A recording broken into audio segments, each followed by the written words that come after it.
Hey, this is Dave with Taboo Customs. Today we are doing another Can We Save It video here at Taboo Customs.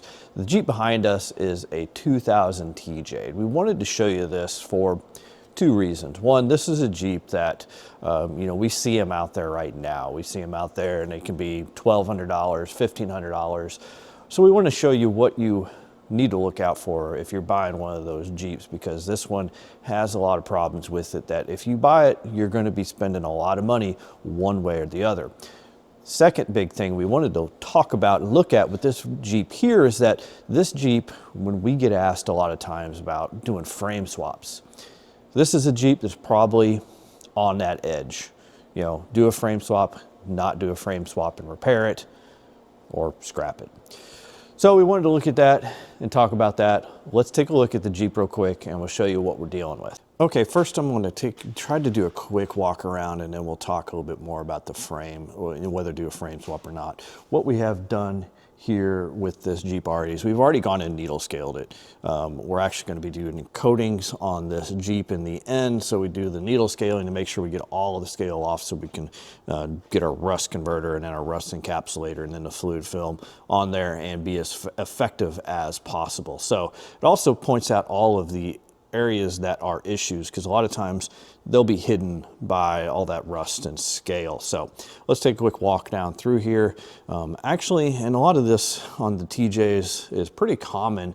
The front section here is usually pretty good. You will see sometimes have issues with that steering box area. One thing to point out on this Jeep and on a lot of TJs in the Midwest, brake lines rust out and are one of those fairly frequent failures nowadays, and brake line kits aren't really that expensive.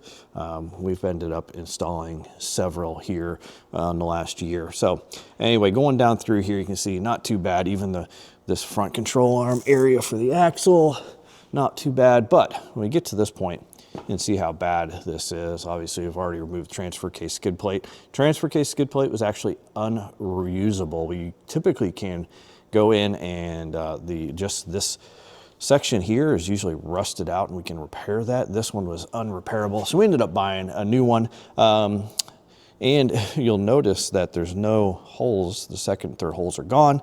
That skid plate was really only held in by this first hole, and you can see how it's starting to rip out. So this Jeep was not very far from that transfer case skid plate wanting to fall out and have major issues. Only thing that's really saved this Jeep is that someone at one time put a repair here, and this is the most common area for failures, repair at the rear control arm mounts. And this is a competitor's kit, and you can tell because it does not go up in that area like our kit does, which I don't know why they don't go up there than trying to be cheap, I'm not sure. Now some of the areas that popped up here, you can see the body mount there, not real common, but sometimes seen. You can see the body mounts, that is very common. And you can see the body is not actually in too bad a shape, but this is pretty common for every Midwest Jeep. Coil buckets are pretty much gone. Rear section, pretty much gone. One of the worst actually that we've seen. Even getting back here into the rear cross member. This cross member here, actually, once we started needle scaling, it started to have holes as well. You can see some more of the inside here.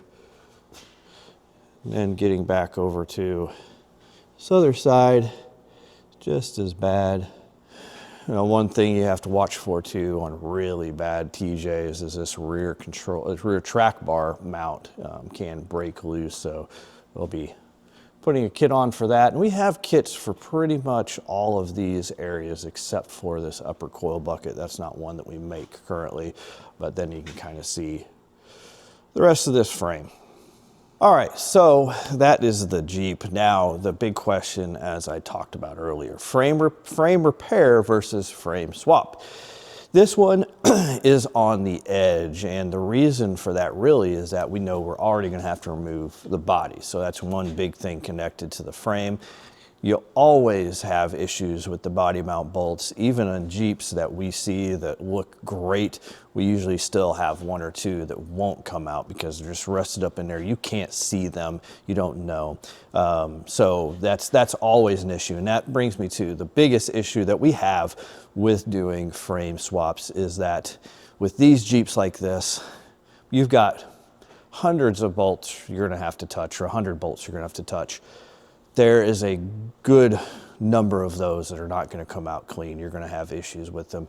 Suspension bolts, I mean, you've got to do all of the steering. It is a ton, getting the shocks off. You're going to end up replacing, and those things may need to be replaced. If that's the case, maybe they do need to be replaced, and at that point you replace them. So it's really up to you. Another big thing for us is even finding a frame here in the Midwest. A little bit tough. We have had a few here and there, but difficult to find. Really, you'd prefer to have one from the Southwest somewhere that really has no rust, but a lot of times even the ones that we get in that we're going to look to use as a frame swap or a build need repair. They need some sort of repair because they've lived somewhere that they do have rust. But this obviously is an extreme case of what we see here in the Midwest. So the one thing I will say is that this Jeep here, it's a $1,500 Jeep. We have seen people that have purchased Jeeps for $3,000, $4,000, $5,000, $6,000 and come in and need maybe not this much, but 2/3 of the work that we're doing here, they need on this Jeep that they spent a lot of money on. So there is that. You do have to watch and look at these Jeeps, especially in the Midwest, anywhere they rust, because a lot of times people like this one here, I guarantee that those kits that were installed for the rear control arms were installed because they probably had one rust and pull away. They fixed the rear control arms and then probably sold the Jeep. That happens all the time here. We see it all the time. So you really got to be careful when you go and you buy these Jeeps. You really got to understand, how much you're paying versus how much something like this is going to cost. Honestly, if you have this much work to do on our Jeep, it's probably $3,500 to $4,000 to go in, repair this, repair the body mounts, repair all the frame. And part of that, is that we're in the Midwest. If you are somewhere else, East Coast, West Coast, probably going to be much more expensive. It's also going to be as difficult to find someone that will do this amount of work on the Jeep. Obviously, we do these all the time, so for us, it's not that big a deal. Now, as far as, people have brought up to us, a new frame is better than a repaired frame.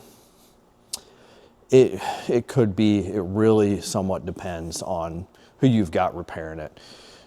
For us, whenever we're designing kits, we're going to make sure that those kits are going to last longer than the rest of the frame that they're attached to, just because we have to make sure that we cover our butts, as far as from that standpoint. One thing that we will say as far as repaired frames and trying to get them to last longer is you can see it with this frame. Actually, you can see the area that they repaired and how rusted it is now. And that's because they did not go in and do any kind, it doesn't look like I don't even know if they painted it, but it doesn't look like they did any kind of very good coating process on that. So a lot of times on these frames, if guys are having frames like this completely redone, or Chevy trucks is a big one we do. We typically try to get them to use or go to the full coating process that we use with a rust converter, rust encapsulator, and then doing the fluid film on the inside and out, because that fluid film is really good, especially with the repair kits and everything, at getting into all those cracks and crevices that could be there or are in new frames, especially those Chevy truck frames, because they're all sorts of puzzle pieces stuck together. So, that is some of the reasons why we typically don't do, typically lean towards repairing versus replacing, because we see a lot more issues when it comes to replacing, and it's still, going to cost $4,000 or $5,000. It probably, even this one here, it would probably still cost more to repair this frame, because we're going to spend $1,000 to $1,500 on a frame, and then we're gonna have a ton of hours and a lot of parts that we're gonna end up replacing. Again, they may need replaced, so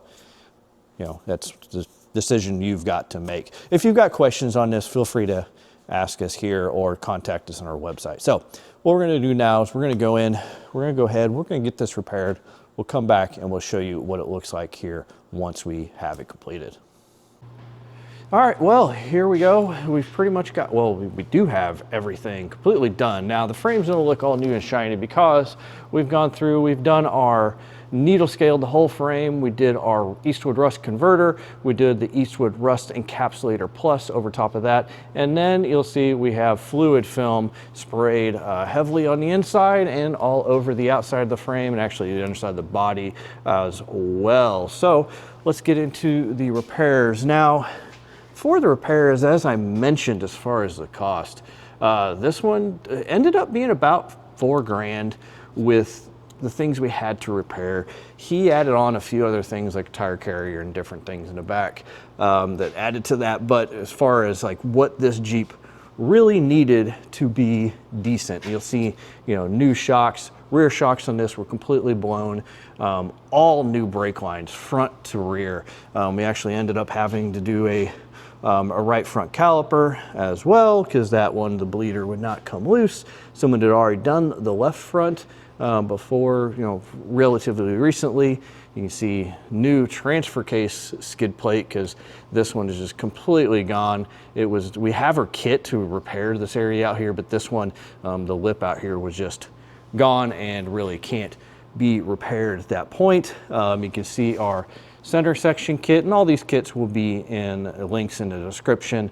We've got our new body mount, or what is our second and third body mount kit, which starts right about here and goes back. The interesting thing on Jeeps is that sometimes we have some of them that work out well and some of them that don't.